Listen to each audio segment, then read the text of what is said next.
Hello guys, welcome back to NFT Inspo. For today's video, we're going to show you or discuss with you Samsung front load washer won't start cycle. How do you fix it? So if you're interested, let's start tutorial.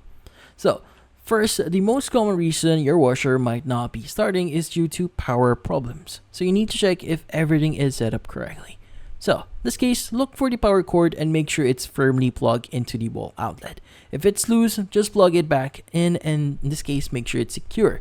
Now, if you're using extension cord, it might not be providing enough power. In that case, try plugging the washer directly into a 120 volt outlet instead. Now, next is you need to check your electrical panel for any trip breakers. Sometimes if there's too much current, a breaker can trip, and if you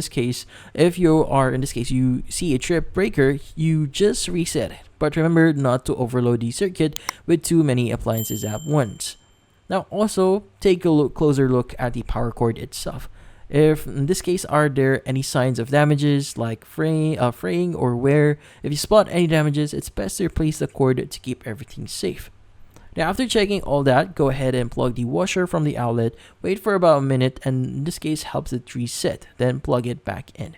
And finally, just do a test run here or a test cycle and see if it works. If your washer starts up and runs normally, then in this case, it's actually fixed and you are good to go. Now, if you're still having some issues here, you might need to contact a professional for this one, because in this case, tampering with the actual device itself might be dangerous, so getting a professional is a lot safer and a lot better for you. But in this case, that's about it. So hopefully this video was able to help you. Like and subscribe to NFT Inspo. Thank you for watching.